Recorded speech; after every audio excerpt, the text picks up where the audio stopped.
if you work more, then you will hear more criticism.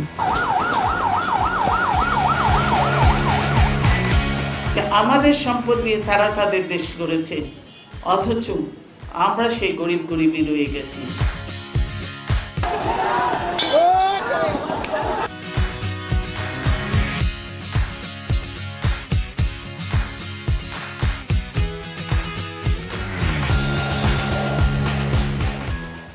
এই মুহূর্তে যারা রয়েছেন বঙ্গকথনের সঙ্গে, যারা দেখছেন বঙ্গকথনের শনি থেকে সোমের নিয়মিত আয়োজন সাম্প্রতিক মেহেরুল সুজনের সাথে, তাদের সবাইকে শুভেচ্ছা জানাচ্ছি। দর্শক, আপনারা জানেন এই আয়োজনে আমরা চেষ্টা করি বগুড়া, উত্তর জনপদ কিংবা আমাদের দেশের সম্প্রতি ঘটে যাওয়া নানান আলোচিত বিষয়গুলোর মধ্য থেকে কিছু বিষয় নির্ধারণ করে আমরা আলোচনা করার চেষ্টা করি, যেই বিষয়গুলোর সঙ্গে এই অঞ্চল কিংবা এই অঞ্চলের মানুষের কোনো না কোনোভাবে সম্পৃক্ততা থেকে যায়। আমাদের আজকের আলোচনায় আমাদের সঙ্গে আলোচক হিসেবে যুক্ত রয়েছেন বগুড়ার বিশিষ্ট সাংস্কৃতিক ব্যক্তিত্ব, সংসপ্তক থিয়েটারের সাধারণ সম্পাদক নাট্যজন সাদিকুর রহমান সুজন। একই সঙ্গে আমাদের সঙ্গে আজকে এই আয়োজনে আলোচক হিসেবে উপস্থিত রয়েছেন বিডি ক্লিন বগুড়ার জেলা সমন্বয়ক, স্বেচ্ছাসেবক হিসেবে যিনি বগুড়ায় ব্যাপক পরিচিত, মাহবুব আলম জিয়ন।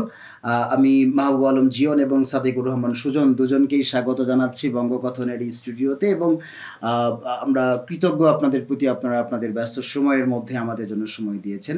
আমরা মূলত চেষ্টা করি যে বিষয়গুলো আমাদের তো বাংলাদেশ বলি কিংবা আমাদের উত্তর জনপদ বা বগুড়া, প্রতিদিনই অসংখ্য ঘটনা ঘটে যাচ্ছে, আলোচিত, সমালোচিত কিংবা বহুল আলোচিত অনেক ঘটনায় ঘটে যাচ্ছে। আমরা চেষ্টা করি মূলত যে বিষয়গুলোর সঙ্গে আমাদের একটু সম্পৃক্ততা থেকে যায় সেই বিষয়গুলো নিয়ে আলোচনা করবার। বিশেষ করে আমাদের যে প্রিয় শহর বগুড়া, সেই শহরকে আসলে আমরা যেভাবে দেখতে চাই কিংবা অতীতে যতটা পরিচ্ছন্ন, যতটা গোছানো শহর দেখেছি, দিন দিন শহরের মানুষের ব্যাপ্তি বেড়েছে, শহরের পরিধি বেড়েছে, ভবনের পরিধি বা সংখ্যা বেড়েছে, আসলে কতটুকু আমরা কাঙ্ক্ষিত শহর পাচ্ছি, এই বিষয়গুলো নিয়ে আলোচনার চেষ্টা করি। আজকে যেহেতু আমরা আমাদের বিডি ক্লিনের যিনি বগুড়ার জেলা সমন্বয়ক রয়েছেন মাহবুব আলম জিয়ন, তাকে আমরা পেয়েছি, এবং আপনারা এরই মধ্যে বেশ কিছু কাজ করেছেন। আমরা দেখেছি যে বিভিন্ন শহরে এবং শহরের বাইরেও বিভিন্ন আপনারা লোকেশন আসলে বাছাই করে পরিচ্ছন্নতার কাজ করেছেন, একেবারেই স্বেচ্ছায় শ্রম, যেটাকে বলা চলে যে একেবারে ঘরের খেয়ে বনের মোষ তাড়ানোর মতো একটা পরিস্থিতি। আমরা দেখেছি যে আপনারা তীব্র রোদের মধ্যে কিংবা শীতের মধ্যে নানান ধরনের প্রাকৃতিক যে প্রতিকূলতা, সেগুলোকে উপেক্ষা করে আপনারা পরিচ্ছন্নতা বা একটি শহরের একটি এলাকাকে পরিচ্ছন্ন করবার একটি কাজ আপনারা করেছেন, একাধিকবার করেছেন। আসলে এই যে পরিচ্ছন্নতার যে অভিযান, এই অভিযানে জনগণের সম্পৃক্ততা কতখানি আপনারা পেলেন, কিংবা এই যে পরিশ্রম, এই যে শ্রম, বা এই যে আমরা বলবো যে ভালোবাসা না থাকলে, নিজের শহর নিজের এলাকার প্রতি ভালোবাসা না থাকলে এতটা বোধহয় করা যায় না, সেই জায়গায় আপনাদের ভালোবাসার প্রতিদান কতটুকু আসলো, মানুষ কতটা সচেতন হলো, জীবন যদি একটু বলতেন। ধন্যবাদ মেহেরুল ভাই, আজকে আমাকে এই অনুষ্ঠানে অতিথি করে আনবার জন্য আমি আসলে আন্তরিকভাবে কৃতজ্ঞ আপনাদের কাছে। যে বিডি ক্লিন সম্বন্ধে আমি দুটি কথা আপনাদের মাধ্যমে মানুষের কাছে জানাতে পারবো আর কি। তা আমি বলিনি, বিডি ক্লিন বগুড়ার পথ চলা 2018 সাল থেকে। আর বিডি ক্লিন একটি অরাজনৈতিক স্বেচ্ছাসেবী সংগঠন, যেটি 2016 সালের 3রা জুন থেকে কার্যক্রম শুরু করেছে। প্রথম এটি ঢাকা ক্লিন নামে শুরু হয়েছিল, কিন্তু ঢাকাতে কাজ করতে গিয়ে যখন আমাদের প্রধান সমন্বয়ক ফরিদুদ্দিন সাহেব বুঝলেন যে আসলে মানুষ তো ঢাকাতে বেড়াতে আসে বাইরের জেলা থেকে, এখন তারা যখন ঢাকাতে বেড়াতে আসে তখন তো আসলে শুধুমাত্র ঢাকা ক্লিন করলে বাইরের জেলার লোক বুঝবে না যে এখানে আসলে কি হচ্ছে। তো সেই কারণে উনি এটাকে ব্যাপ্তিটা বাড়ায় সারা বাংলাদেশে বিডি ক্লিন নাম দিয়ে করেছে আর কি। তো আমরা 2018 সাল থেকে বগুড়াতে কাজ করছি। আপনার জানার জন্য বলছি আর কি, যে আমরা গত যে লাস্ট শুক্রবার গতকালকে ইভেন্ট করেছি, এটি আমাদের 92তম ইভেন্ট ছিল। আমরা প্রতি শুক্রবারে সকালবেলা করে এই ইভেন্টটা করে থাকি। একটি বগুড়া শহরের নির্দিষ্ট একটি এরিয়াকে আমরা চিহ্নিত করে নিই, সে এলাকাতে গিয়ে আমরা যারা বিডি ক্লিনের সদস্য আছি, আমরা প্রথমে একটা শপথের মাধ্যমে আমরা একটা কাজ শুরু করি। এটি আসলে প্রতীকী পরিচ্ছন্ন। আমরা যদি বলি যে আমরা পৌরসভার মতো কিংবা সিটি কর্পোরেশনের মতো বিশদভাবে এবং বড় করে আমরা পরিচ্ছন্ন করি, তা কিন্তু নয়। এটা আমরা একটা প্রতীকী পরিচ্ছন্ন করে জাস্ট মানুষকে পার্থক্যটা বোঝানোর চেষ্টা করি যে আগে এই জায়গাটা অপরিচ্ছন্ন ছিল, এখন পরিচ্ছন্ন হওয়ার পরে সেই জায়গাটা কেমন হলো। এই প্রতীকী পরিচ্ছন্নতা করা হয় এবং পাশাপাশি আমরা একটি হ্যান্ডমেড দিয়ে মানুষকে সচেতন করার চেষ্টা করি, মানুষের মানসিকতা উন্নয়ন করার জন্য, যত্রতত্র ময়লা ফেলার অভ্যাস পরিহার করার জন্য, মানুষকে ডাস্টবিন ব্যবহার করানোর জন্য এবং ঝুড়ি ব্যবহার করার জন্য। সফলতার ব্যাপার যদি বলি কিংবা মানুষের জনসাধারণের যদি সম্পৃক্ততার কথা বলি, তাহলে এখন মোটামুটি বলতে গেলে আমরা 92টা ইভেন্টের পরে এসে দেখলাম যে বগুড়া শহরে অনেকেই জানে যে বিডি ক্লিন নামে একটা সংগঠন কাজ করছে। এটি অনেকেরই এখন নজরে আছে আর কি, কিন্তু সেই কাজটাতে আমাদের যে সচেতন হতে হবে কিংবা মানসিকতার মান উন্নয়ন করতে হবে কিংবা যতটা ময়লাখানা অভ্যাসটা পরিহার করতে হবে, এইটা আসলে কতখানি হয়েছে সেটা আপনি বগুড়া শহর দেখলেই বুঝবেন। আমি যদি বলি তাহলে আমাদের সফলতার গল্প আছে এখানে। বগুড়া আজিজুল কলেজ এবং রেল স্টেশন, আমরা রেল স্টেশনে যখন আমরা ইভেন্ট করেছি, প্রথম ইভেন্ট যখন করেছি, সেটিতে তখন যে পরিমাণ ময়লা কিংবা আবর্জনার স্তূপ ছিল, এখন আপনি রেল স্টেশনে গেলে দেখবেন সেটি 3 জন পরিচ্ছন্নতা কর্মী এখন সারাদিন কাজ করে এবং অনেক পরিচ্ছন্ন। আমরা রেলওয়ে স্টেশনে তখন যিনি মাস্টার ছিলেন, ওনার সাথে আমরা 3টা ইভেন্ট করেছি এবং চতুর্থ ইভেন্ট যখন আমরা করতে গিয়েছি তখন দেখলাম যে উনি নিজেই পরিচ্ছন্নতা কর্মী দিয়ে সেটিকে পরিচ্ছন্ন করে নিয়েছেন। আবার বগুড়া সরকারি আইয়ুব কলেজের কথা যদি বলি, সেখানে প্রিন্সিপাল যিনি স্যার ছিলেন, আমরা প্রথম ইভেন্ট যখন করতে যাই স্যার নিজেই আমাদের সাথে কাজ করেছেন এবং পরবর্তীতে গিয়ে দেখলাম প্রত্যেকটা ডিপার্টমেন্টের সামনে স্যার একটি করে ঝুড়ি দিয়েছেন এবং তার ফলে কিছুটা পরিবর্তন আছে যে কলেজের মধ্যে বারান্দায় যে ময়লাগুলো পড়ে থাকতো কিংবা বারান্দা থেকে যে ময়লাগুলো বাইরে ফেলতো, নিক্ষেপ করতো, সেই ময়লাগুলো এখন আর বাইরে পড়ে না, সেটা ঝুড়িতে পড়ে এবং এটা পরিচ্ছন্নতা কর্মী কিংবা অন্য কেউ এসে গাড়িতে করে নিয়ে যাচ্ছে। এটা বলেন যে সফলতার গল্প, যে 2-3টি বিভাগ 2-3টি জায়গায় আমরা সফলতা পেয়েছি। আবার 7 মাথার মতো জায়গায় যদি বলেন যে আমরা লাস্ট যেটা 3-4টা ইভেন্ট আগে একটা 7 মাথায় আমরা ইভেন্ট করেছি, করোনাকালীন সংকটের পরে আমাদের প্রথম ইভেন্ট ছিল। আমরা যে জায়গাটা ফলের যে দোকান সপ্তপদীর সাথে একদম দক্ষিণ পাশে, আপনি চিনবেন নিশ্চয়, ওই জায়গাটা কিন্তু কাদা ছিল এবং ওখানে মাটি ছিল, সেটি আপনি গিয়ে দেখবেন যে এখন ওটা পাকা করে দেওয়া হয়েছে। তার মানে ওখানে কিন্তু ড্রেনেজ ব্যবস্থার ভালো একটা ব্যবস্থা হয়েছে, ওখানে বাড়ি জমা হবে না, ময়লা হবে না। আসলে মানুষ, বগুড়া শহরের অনেক মানুষ এখন জানে যে বিডি ক্লিন কাজ করছে। আমাদের আসলে সংগঠনকে পরিচিত করার ব্যাপার নয়, ব্যাপার এখানে মানুষের মানসিকতা, মানুষের সচেতনতা। সেই জায়গা থেকে বলি, আমরা এখন যদি ধরে নিই আমরা 20% মানুষও যদি সচেতন হয়, এটা আমাদের সফলতা। যেমন আপনার কাছে আবারও আসবো, আমি এবার একটু আমাদের সাদিকুর রহমান সুজনের কাছে যেতে চাই। মানে অনেক পরিবর্তন আপনার চোখে দেখা এই শহরের, সেই জায়গায় এই যে আজকে আমরা শহরকে যেভাবে রেখেছি, আমি বা এই শহরের একজন নাগরিক হিসেবে এই দায় আসলে আমি নিজেও এড়াতে পারি না, আমরা কেউই এড়াতে পারি না। কারণ প্রত্যেকটি অলি গলি, বিশেষ করে এই যে আবাসিক ভবন যেগুলো রয়েছে, বহুতল ভবন, সেগুলোর 2 ভবনের মাঝের যে চেহারা, বাইরের চাকচিক্য একরকম। আমরা যদি জীবন তারা যখন কাজ করেন বিডিগ্রে নিশ্চয়ই দেখেন যে এই যে 2 ভবনের মাঝখানের যে জায়গাটি, এদিকে তাকালে বা এদিকে নজর পড়লে এখানকার ছবি দেখলে কি বিশ্রী একটা চেহারা কিন্তু ভেসে ওঠে, একটা অপরিচ্ছন্নতার চেহারা। এমনিতেই এই শহরটা তো আপনি কয়েক দশক ধরে দেখছেন, আপনার জীবনের অনেকগুলো সময় পেরিয়ে গেল এই শহরে। আজকে যে পরিস্থিতি আমাদের শহরের, সবসময় কি মানে আমরা এইরকমই ছিলাম নাকি কখনো কখনো একটু গোছানো পরিচ্ছন্ন শহর আমাদের ছিল?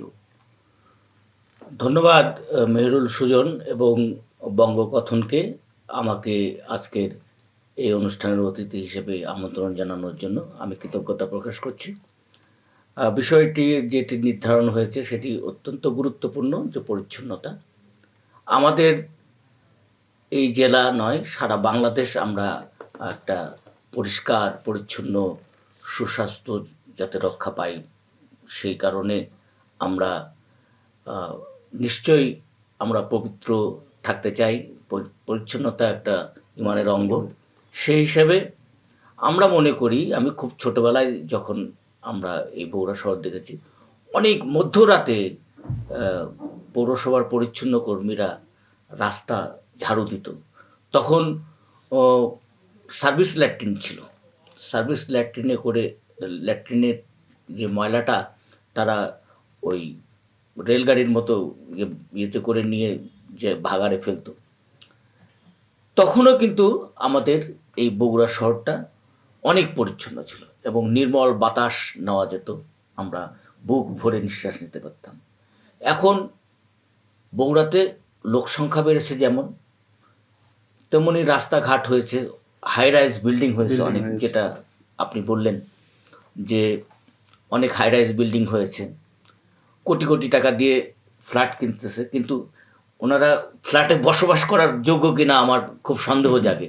কেননা ওই কোটি টাকার ফ্ল্যাটের থেকে প্রত্যেক দিন একটা চিপসের বোতল, একটা যে বোতল ফেলতেছে, চিপসের প্যাকেট ফেলতেছে, বিভিন্ন সাবানের প্যাকেট, টিস্যু, কলার খোসা ফেলে দুটা পাশাপাশি বিল্ডিংয়ের মাঝখানের যে অংশ, সেখানের যে পরিস্থিতি পরিষ্কার করার মতো অবস্থা থাকে না। তো এত টাকা দিয়ে একটা ফ্ল্যাট কিনলো, কিন্তু তার মানসিকতার জীবন যে কথাটি বলছিলেন যে মানসিকতার পরিবর্তনের আসলে ন্যাচারালি আমাদের যেটা প্রয়োজন সেটা হচ্ছে যে আমি নিজে সচেতন হব যে এটা আমি এখানে এই জিনিসটা ফেলা যাবে না, এটা আমার শহর বা আমার আশেপাশে, আমার বাড়ির আশেপাশে এটাকে পরিচ্ছন্ন রাখলে আমি স্বাস্থ্যগতভাবে, আমার পরিবার, আমি নিজে এবং অন্যরা সবাই স্বাস্থ্যগতভাবে আমরা হচ্ছে যে নিরাপদ থাকব, আমাদের চিকিৎসা ব্যয় কমবে, আমরা পরিচ্ছন্ন থাকলে পরে আমরা অন্যান্য অনেক মানসিক একটা প্রশান্তি, মানসিক প্রশান্ত এবং নির্মল। আমরা যদি একটা ফ্ল্যাটের নিচ দিয়ে যাওয়ার সময় দুর্গন্ধ ছোটে, তাহলে ওই কোটি টাকার ফ্ল্যাটে বসবাস করে লাভ কি? আমি এটা তো বুঝি। আরও একটা বিষয় যেটা হচ্ছে যে এখন অনেকে বলে যে লোক সংখ্যার চাপের কারণে ওই পরিচ্ছন্নতা পৌরসভা করতে হচ্ছে, এটা ফাঁকিবাজি কথা, এটা আমি মনে করি না, এটা দায়সারা কথা। এটা অবশ্যই দায়িত্ব নিয়ে করতে হবে। আর আরেকটা বিষয় যেটা যেটা আমার কাছে খুব কষ্টদায়ক মনে হয়, মানে অনেকের কাছে, জনগণকে আন্দোলনও করতে হয়, যে অপরিকল্পিতভাবে পৌরসভা ভাগাড় তৈরি করছে, যার পাশ দিয়ে কিছুদিন আগে স্কুলের এখানে সেন্ট্রাল স্কুলে, তারপরে রেল স্টেশনের সামনে, তারপর হচ্ছে যে এই যে মহিলা কলেজের সামনে, তারপরে এই এসপি ব্রিজের পাশে যে ইয়েটা স্কুল, কালেক্টর স্কুলের সামনে, এটা কিন্তু অভিভাবকরা আন্দোলন করে, ছাত্রছাত্রীরা ওর পাশ দিয়ে যেতে পারে না। এমন একটা প্রতিষ্ঠান, শিক্ষা প্রতিষ্ঠানের সামনে যদি ভাগাড় তৈরি করে, তাহলে আমার কাছে মনে হয় যে পৌর কর্তৃপক্ষ যারা এই দায়িত্ব নিয়েছেন বগুড়া শহরকে ক্লিন করার বা পরিচ্ছন্ন রাখার, তাদের পরিকল্পনা, তাদের মেধা সম্পর্কে আমার প্রশ্ন আছে। এটা আমার অবশ্যই প্রশ্ন আছে। ভাগাড় যদি ভাগাড়ে না হয়, তাহলে ভাগাড়ে যদি না হয়, তবে বগুড়া পৌরসভার আমরা ছোটবেলায় দেখছি যে কাহালুর পাশে পৌরসভার অনেক জায়গা আছে যেখানে ভাগাড় হিসেবে এই সার্ভিস ল্যাট্রিনের ময়লাটা সেখানে নিয়ে গিয়ে ফেলতো। সেটাকে সেই জমিগুলো পৌরসভার নিজস্ব, সেটা পৌরসভা এখন ভাড়া মানে লিজ দিয়েছে, যার কারণে এই ভাগাড়গুলো শহরের মধ্যেই ভাগাড়গুলো করছে, ওই ভাগাড়ে কিন্তু নিয়ে যে আর ময়লাটা ফেলতে পারছে না। আমি চাইবো যে ওই ভাগাড়টাতে মানে দূর বা আরও পরিকল্পিত হবে অন্য কোনো জায়গায়, মানে এই পরিকল্পনাটা মানে সমন্বিতভাবে, মানে জেলা প্রশাসন, পরিষদে যারা রয়েছেন, অন্যান্য প্রতিষ্ঠান, তারা এই বিষয়টাকে মাথায় নেবে যে বগুড়া শহরের মধ্যে ভাগাড় দিয়ে অপরিকল্পিত ভাগাড় তৈরি করে আরও মানে পরিবেশ দূষণ করবে, এটা আমরা চাই না। আর রাস্তাঘাটের অবস্থা যেটা বলবো, যে দুই পাশে সাত মাথায় অল্প একটু বৃষ্টি হলেই আমাদের তো ড্রেনেজ ব্যবস্থা খুবই বাজে অবস্থা। তারপরে স্ট্রিট ফুডের যে দোকানগুলো রয়েছে সাতমাথাকে কেন্দ্র করে, তাদের যে বজ্রগুলো রয়েছে সেগুলি যে ম্যানেজমেন্ট করার, সেগুলো নিয়ে আমরা দেখেছি যে ওনারা বারবার তারা কিন্তু কাজ করেছেন, ওনারা অনেক কাজ ঝুড়ি দিয়েছেন, প্রত্যেকটা দোকানদার ওই জায়গায় আসবো যে ওনার কাছে আমরা একটু তো এই বিষয় শেষ করে নিই। এটা আমাদের শুধু প্রতিষ্ঠান বা পৌরসভা বা অন্য সবাইকে বলে লাভ হবে না। এনারা কাজ করছেন বিডি ক্লিন সারা বাংলাদেশে। আমরা যদি মানসিকভাবে আমরা যদি সচেতন না হই, আমরা সন্তানকে যদি আমরা না শিক্ষা দিই যে পরিবেশটাকে দূষণ করার জন্য আমি নিজেই যদি এটাকে ঠিকভাবে ময়লাটাকে নির্দিষ্ট জায়গায় ফেলতে না পারি বা না শেখায় আমার সন্তানকে, তাহলে সারা বগুড়াকে বিডি ক্লিনের মতো 100টা প্রতিষ্ঠান প্রতিষ্ঠিত হলেও বগুড়াকে পরিচ্ছন্ন করা যাবে না। আসলে খুবই গুরুত্বপূর্ণ কথা বলেছেন জনাব সাদিকুর রহমান সুজন। আমরা আবারও আসবো আপনার কাছে। আমি আরেকবার একটু মাহবুব আলম জিয়নের কাছে যেতে চাই। যে বিষয়টি সাদিকুর রহমান সুজন বলছিলেন যে আমাদের সাত মাথা একেবারেই নানান কারণে কিন্তু সাত মাথা গুরুত্বপূর্ণ। সেটার বেশ কয়েকটা কারণের একটা কারণ হলো আমাদের পুরো শহরটাই সাত মাথাকে ঘিরেই আমাদের যত ধরনের মানে কার্যক্রম থাকে, যা কিছু থাকে, আমরা সেখানেও যাই। আড্ডা দিতে হলেও সাত মাথায় যাই, আমরা কেনাকাটা করতে গেলেও যাই, চা খেতে গেলেও যাই। সেই সাত মাথা এর আগে আমরা দেখেছি, আপনারা বারবার কাজ করেছেন। এর আগে একবার জেলা প্রশাসন থেকে উদ্যোগ নেওয়া হয়েছিল সাত মাথাকে পরিচ্ছন্ন রাখার, বিশেষ করে মুজিব মঞ্চ সেখানে আমাদের তৈরি হয়েছে বঙ্গবন্ধু জন্মশতবার্ষিকীতে। তারপরও সাত মাথাটাকে আসলে পরিষ্কার করা যাচ্ছে না কেন? আপনাদের পর্যবেক্ষণটা কি, যে এটা কি খুব কঠিন একটি কাজ জীবন? আচ্ছা, আমি বলি, এই সাত মাথা নিয়ে আমরা আসলে সবচেয়ে বেশি কাজ করছি আমাদের মনে হয়। আমরা গত করোনাকালীন সংকটের পরে যে ইভেন্টগুলো করেছি, টানা 5টি ইভেন্ট আমরা সাত মাথায় করেছি। কারণ একটাই, যে আসলে বগুড়ার উপর দিয়ে যারা চায়, যে ডিস্ট্রিক্ট থেকে হোক, আমার বগুড়ার ডানে কিংবা বামে, সব কিন্তু সাত মাথার, এই সাত মাথার উপর দিয়ে যেতে হয়। আমার সাত মাথা যদি আমি ক্লিন করতে পারি, অন্তপক্ষে কিছু মানুষ অন্তত জানবে যে বগুড়া শহরটা পরিচ্ছন্ন, একটা ধারণা পাওয়া যাবে।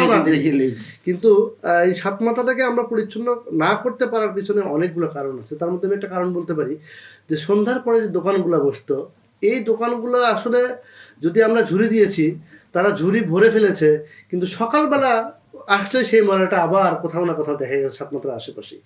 তার কারণ হলো বর্জ্য ব্যবস্থাপনা। আপনি যদি বলেন যে তারা সাত মাথায় যারা ব্যবসা করতেছে, তারা কিন্তু ঝুড়িতে করে ফেলছে, কিন্তু এইটা কোথায় ফেলে যাবে সেই নির্দিষ্ট কিন্তু পয়েন্ট নেই।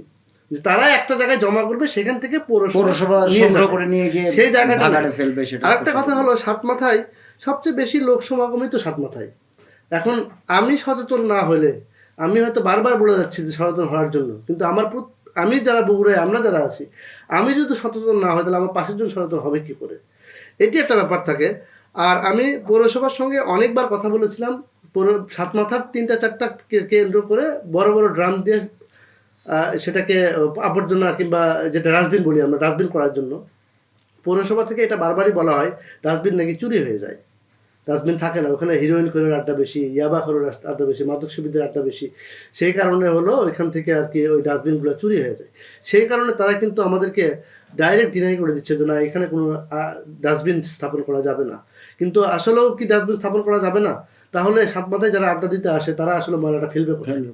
আমি সাত মাথার একটা দোকানে আইসক্রিম খেলাম, কিন্তু আইসক্রিমের প্যাকেটটা আমি কোথাও খেলতে না পারি, আমি নিরুপায় হয়তো সাত মাথায় ফেলে যাবো, রাস্তায় নেই সেই সুযোগটা তো তৈরি করতে হবে। আমাদের প্রবলেমটা এখানে হয়ে গেছে যে আমি হয়তো সচেতন, কিন্তু আমি ফেলবোটা কোথায়?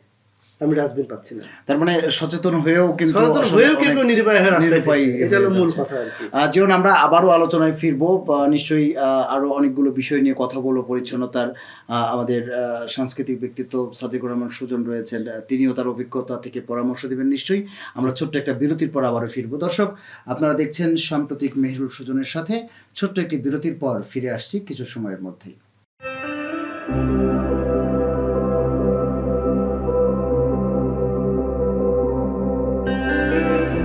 বঙ্গগঠন, বিশ্বজুড়ে বাংলার কথা।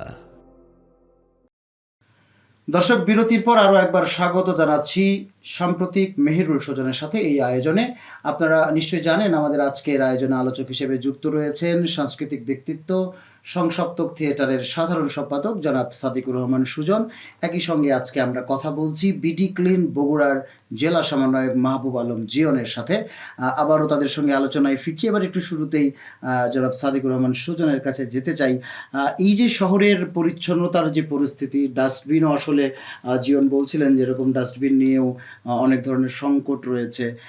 এক একটি এলাকায় যে পরিমাণ আসলে ডাস্টবিন থাকার কথা, কিংবা একটি মহল্লার ময়লা যে জায়গাগুলোতে জড়ো হচ্ছে, পৌরসভার কর্মীরা যেখান থেকে নিয়ে যাচ্ছেন, এই জায়গাগুলোতেও কিন্তু আমরা দেখছি একেবারেই মানে ভগ্ন দশা, কোথাও ময়লা রাস্তার মাঝ বরাবর চলে আসছে। আমরা যদি আমাদের স্টেডিয়াম কারমাইকেল রোড যেটিকে বলা হয়, সেই সড়কের কথা যদি চিন্তা করি, কৃষি গবেষণার পাশে, সেখানে কিন্তু মানে ভাগাড় তৈরি করে ফেলা হয়েছে।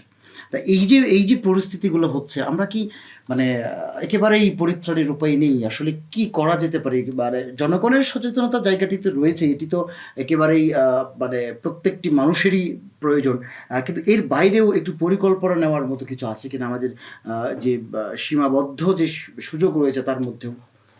আসলে এটা হচ্ছে যে মানসিকতা, প্রথমত মানসিকতা, যে আমাদের আমরা নিজেরা হচ্ছে যে এই ব্যবস্থাপনার সঙ্গে জড়িত থাকবো, আমরা নিজেরা নিজেদেরকে সচেতন করে আমরা এই বর্জ্য ব্যবস্থাপনা, বাড়ির যে আবর্জনাটা ডাস্টবিনে কাজের বুয়া নিয়ে যে ফেলছে, সেটাও কিন্তু একটা প্রশিক্ষণের ব্যাপার আছে। তারপরেও যেটা মূলত যে জিনিসটা, যে আমাদের যে ডাস্টবিনগুলো আছে সেটা কিভাবে আরও বজ্র ব্যবস্থাপনায় আরও কিভাবে উন্নতি করা যায়, সেটা কিন্তু নগর পিতারাই ভাববেন, বা নগরের যারা এই দায়িত্ব নিয়েছেন তাদেরকেই ভাবতে হবে যে এটাকে কিভাবে। উন্নত বিশ্বে কি হয়, উন্নত বিশ্বে ময়লা ফেললে কিন্তু টাকা পায় না, জরিমানা হয়, কিন্তু ডাস্টবিনে নিয়ে যে পার্টিকুলার জায়গায় ফেলার পরে কিন্তু তারা একটা টাকা পায়। আমরা জার্মানির কথা জানি বা অন্যান্য, এই জিনিসগুলো কিন্তু দীর্ঘমেয়াদী একটা পরিকল্পনার ব্যাপার আছে। সারা বাংলাদেশে এই পরিকল্পনাটা গ্রহণ করতে হবে, কারণ উন্নত বিশ্ব এই যে রিসাইকেলিং করতেছে এই ময়লাগুলোকে নিয়ে, প্লাস্টিকের থেকে আলাদা, কাচের বোতল আলাদা, পরিবারের রান্নাবান্নার যে সবজির ইয়েটা আলাদা, এরকম যে আলাদা যে ডাস্টবিন লাল নীল হলুদ এরকম মার্ক করে দেওয়া, এবং সেখানে ফেলার যে একটা প্রক্রিয়া বাধ্য করা, আইন করা। ওই এলাকায় যদি ডাস্টবিনের ময়লা যদি বাইরে পড়ে, তাহলে ওই এলাকায় 10 দিন বা 1 মাস ওই এলাকা পৌরসভা ময়লা ওখান থেকে সরাবে না, কারণ ওই এলাকার লোকজন যেন মনে করে তাদের শাস্তি দেওয়ার জন্য। আমার কথা মনে হয় যে এরকম যে ডাস্টবিন ব্যবহারটাও হচ্ছে যে একটা শিক্ষার বিষয় আছে। তো এটাই আমি বলি যে সমন্বিত পরিকল্পনা দরকার। মানে এখন যে পরিস্থিতি আসতেছে, যে বজ্র ব্যবস্থাপনায় আমাদের ইলেকট্রনিক্স যে বজ্রটা আসতেছে, এটা কিন্তু আরো ভয়াবহ। আমাদের হাসপাতালের যে বজ্র, সেটা তো আমরা মোটামুটিভাবে হয়তো বা কিছুটা ডিস্ট্রয় করার বা অন্য কিছু, কিন্তু আমাদের যে এই যে ইলেকট্রনিক্স যে বজ্রটা আসতেছে, এটা কিন্তু ডিস্ট্রয় করা কিন্তু সাধারণ পরিচ্ছন্ন কর্মীর ব্যাপার না, কিন্তু এটা কিন্তু স্পেসিফিক ট্রেন্ড পার্সন দিয়েই ডিস্ট্রয় করতে হবে। তো আমাদের শহরকে শুধু পরিষ্কার করে না, আমাদের বজ্র ব্যবস্থাপনার উন্নতি ঘটাতে হবে, এবং খুব আধুনিকতার সঙ্গে পরিকল্পিতভাবে। তাছাড়া আসলে সমস্যা থেকে বের হয়ে আসা, আমরা মানসিকতাও যদি উন্নতি করি, যে আমার মানসিকতা বলো, আমি একটা চিপসের প্যাকেট নিয়ে ঘুরবো না নিশ্চয়ই আধা ঘন্টা, কোথায় ফেলবো, আমাকে একটা ব্যবস্থাপনা দিতে হবে যেখানে আমি নিয়ে ফেলবো। জনাব সাদিকুর রহমান সুজন, অসংখ্য ধন্যবাদ, চমৎকার করে বিষয়টি বলেছেন। আমি এবার একটু আরেকবার মাহবুব আলম জিয়নের কাছে যেতে চাই, বিটি ক্লিনের বগুড়া জেলা সমন্বয়ক। জিয়ন, আপনারা তো কাজ করছেন, প্রায় 100-র কাছাকাছি ইভেন্ট হয়ে গেছে বগুড়াতে গত 2-3 বছরে। প্রতিবন্ধকতাটা কোন জায়গায় আসলে? আমাদের সাংস্কৃতিক ব্যক্তিত্ব যেভাবে বলছিলেন যে পরিকল্পনার কিছু ঘাটতি রয়েছে, বা আমাদের পৌরসভার শতভাগ দায় নিতে পারছে না, লোকবলের অভাব রয়েছে, অনেকগুলো সংকটের মধ্যেও কিন্তু তিনি কিছু বিষয় বলেছেন। আসলে আপনারা তো কাজ করছেন, একেবারে সরাসরি প্রতি সপ্তাহে গিয়ে যে কাজ করছেন, প্রতিবন্ধকতার বোধহয় কিছু দেখা আপনারা পেয়েছেন, যেগুলো সরাতে পারলে বোধহয় মানে আপনাদের পরিশ্রমটাও সার্থক হতো, বা আমরা একটা পরিচ্ছন্ন শহর পেতাম। এরকম কোন জায়গাগুলো? আমি সুজন ভাই যে কথাটা বলছে সেই কথা ধরে আসি। আসলে সঠিক পরিকল্পনার মাধ্যমে সবকিছুরই সমাধান আছে। আপনি একটা জিনিস দেখেন যে এমন কিছু আছে যেটা সমাধান নেই, সমাধান আছে, কিন্তু সঠিক পরিকল্পনার অভাব। আমরা যেটা মনে করছি, এই যে 7 মাথার কথা বললাম, 7 মাথায় যে সন্ধ্যার পর থেকে যে দোকানপাটগুলো বসে, এগুলোকে আমার মনে হয় 7 মাথা থেকে অন্য কোথাও পুনঃস্থাপন করে কিংবা তাদেরকে স্থানান্তর করে দিয়ে আমাদের কিন্তু আমি দেখেছি, আমি একটা জরিপও করেছি যে বউবাজারের আমাদের যে মালতিনগরে ওই এলাকায় কিন্তু একটা জায়গা আছে যেখানে একটা রাস্তা কিন্তু আপনার নেমে গেছে নিচ দিকে। আমার মনে হয় এই দোকানগুলোকে যদি ওই জায়গায় স্থাপন করে তাদের একটা বাসস্থান করে দিয়ে মানে জায়গা করে দিয়ে তারপরে আমরা যদি 7 মাথায় কিছু ডাস্টবিন স্থাপন করে দেই, এবং বেশি না কিন্তু আমরা তো 7টা মাথা বলতেছি, আমরা তো 7টা মাথাতেই 7টা ডাস্টবিন দিই, মানুষ যেন অ্যাটলিস্ট হাঁটতে হাঁটতে গিয়ে একটা জায়গায় ফেলতে পারে, এই জায়গাটা করতে হবে। আর সচেতনতা জায়গা যেটা হলো আমরা সরকার থেকে কিংবা পৌরসভা থেকে একটা নির্ধারিত একটা থাকবে, টিম থাকবে যারা সচেতনতা করবে। কি আমরা যেটা করছি মানুষকে যেখানে সেখানে ময়লা ফেলা থেকে বিরত রাখার জন্য, এই আসলে যদি পরিকল্পনা, মূল কথা হলো পরিকল্পনা, সঠিক পরিকল্পনা যদি পৌরসভা করে এবং বগুড়ার যারা দায়িত্বশীল আছেন তারা বসে যদি এটাকে সমাধান করেন, আসলে করা কিন্তু সম্ভব। দেখেন রাজশাহী সিটি কিন্তু বাংলাদেশের বাইরে নয়, আপনি রাজশাহী সিটিতে যেয়ে দেখেন রাজশাহী সিটি কর্পোরেশনের মেয়র কতটা পরিকল্পনা নিয়ে আসছে, তারা আওতার মধ্যে নিয়ে আসছে। আমরা কিন্তু বর্জ্য ব্যবস্থাপনা নিয়ে তারা অনেকগুলো কাজ করছে, ডাস্টবিন গুলোতে কিন্তু আধুনিক, যেটি জনাব সুজন বলার চেষ্টা করছিলেন যে আধুনিকায়ন আনতে হবে, সেই জায়গাগুলো তারা করছে। আমরা আমাদের হয়তো বিডি ক্লিন আমাদের জায়গা থেকে যতটুকু করছি মানুষকে সচেতন করার জন্য, মানুষের মানসিকতা উন্নয়ন করার জন্য, মানুষকে বোঝানোর জন্য যে আপনি ময়লাটা এখানে ফেলেন না, কিন্তু ময়লাটা ফেলবে কোথায় এটা কিন্তু কর্তৃপক্ষের দেখাতে হবে, যে তাহলে ময়লাটা এখানে ফেলেন। যদি কর্তৃপক্ষ এই দায়টা নিতে পারে, এই কাজটা করতে পারে, ময়লা ফেলানোর জায়গা করে দিতে পারে, আমরা মানুষকে ময়লা ফেলাতে বাধ্য। তার মানে কি যে এই যে আমাদের এই শহরে নানান ধরনের সংকট রয়েছে, যানজট বা জলাবদ্ধতা, ড্রেনেজ ব্যবস্থার সমস্যা, পরিচ্ছন্নতার বিষয়টি একটু মানে কেউই আসলে দায় নিতে চাচ্ছে না। আচ্ছা, ড্রেনেজ ব্যবস্থার কথাটা বলি। ড্রেনেজ ব্যবস্থা কেন নষ্ট হয়ে গেছে দেখেন, ড্রেন কিন্তু আছে, সেই ড্রেন কিন্তু বন্ধ হয়ে আছে। কেন বন্ধ হয়ে আছে? এই ময়লাগুলো যে কিন্তু বন্ধ হয়ে আছে। আমি আপনার চিপসের প্যাকেট ফেলছি, সেগুলো ড্রেনে যাচ্ছে, ড্রেন বন্ধ হচ্ছে, আমরা গালাচ্ছি হলো সরকারকে যে সরকার এটা করছে না, কিন্তু আসলে দায় তো আমার। দিন শেষে কিন্তু আমি তৈরিটা, সূচনাটা তো আমি করেছি।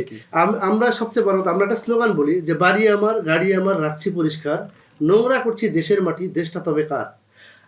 আমি কিন্তু বাড়িতে ময়লা ফেলছি না, আমার গাড়িতে ময়লা ফেলছি না, আমার দোকানে ময়লা ফেলছি না, কি রাস্তাটাই আমরা ব্যবহার করছি ডাস্টবিন হিসেবে। আমরা যত নোংরা, যত ময়লা আমার বাড়ি থেকে সব রাস্তায় নিয়ে ফেলছি, মানে এটা আমার নোংরা করারই জায়গা মনে করছে। এটা মানসিকতার ব্যাপার।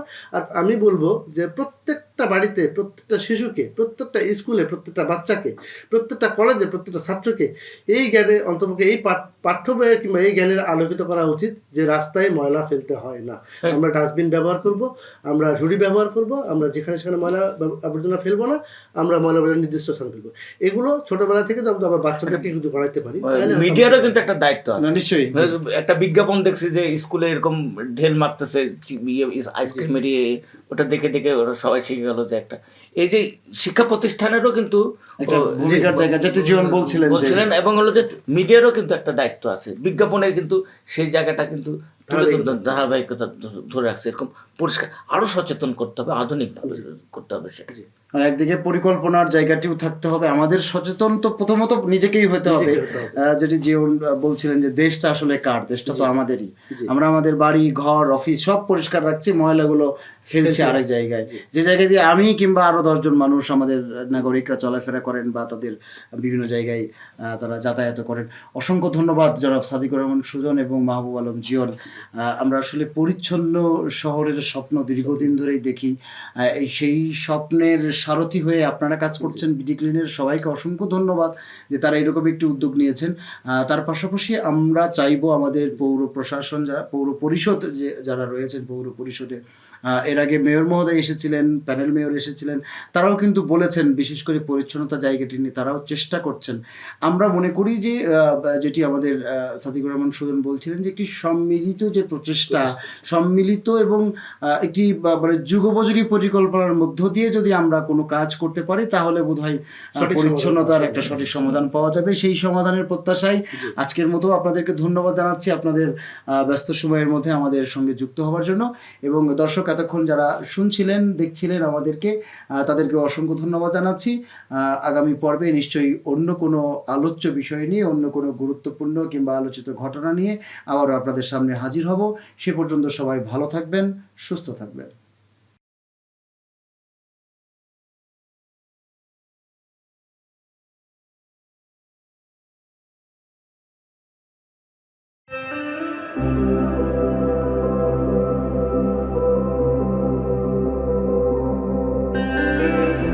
বঙ্গগঠন, বিশ্বজুড়ে বাংলার কথা।